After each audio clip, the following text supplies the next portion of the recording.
Jordan Springs is known as one of the most haunted locations in Virginia and has a very interesting history that definitely plays a part in the haunting of the building and the grounds. The history of Jordan Springs starts in 1549 when the Catawba Native American tribe discovers two mineral springs which flow from a hill called the Devil's Backbone, and Native Americans use the site for a meeting place and for ceremonial gatherings and rituals. In 1735, the land was granted to John Littler and Thomas Reese. In 1762, Jeremiah Wood purchased the property, and by the late 1700s, there were 5 houses on the land where the resort stands today, and one of these houses still stands. In 1832, the property was purchased by Branch Jordan, and he built a hotel, and the land stayed in the family until the 1930s, and 2 more hotels have stood on property, but one mysteriously burned down. During the American Civil War, the first hotel, which was built using limestone, was used as a surgery room, and the resort would serve as a hospital for whoever controlled Winchester, Virginia. Now, during the American Civil War, Winchester, Virginia changed hands many times. The soldiers who died at the resort were buried on the grounds, but in 1860, since all of them were moved to their respective hometowns and other cemeteries.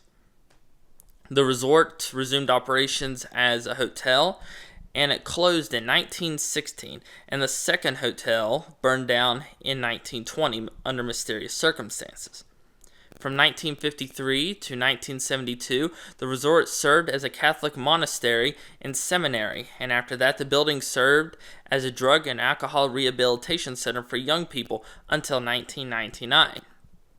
The resort is known to be extremely active, and people have reported shadow people, growling, footsteps, clear EVPs, voices, and there is an older man's spirit in the attic that chases people out of the room and has been heard growling at people. There have also been physical encounters, and the resort has a mix of good and bad spirits that are very active and definitely want their presence to be known.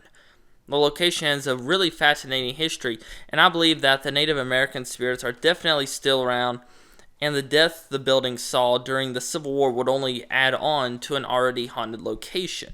This location is very close to the top of my list of places to check out, as it kind of reminds me a little bit of St. Albans Sanatorium in the sense that there's a lot going on at one location. You have a mix of the good and the bad, and especially a place that has history that dates back long time even before Jamestown.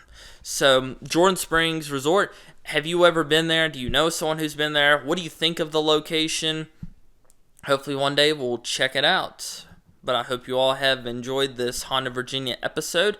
If you have a suggestion for a haunted location you'd like to see us talk about in a future episode, feel free to comment below. And thank you for watching. Have a good day.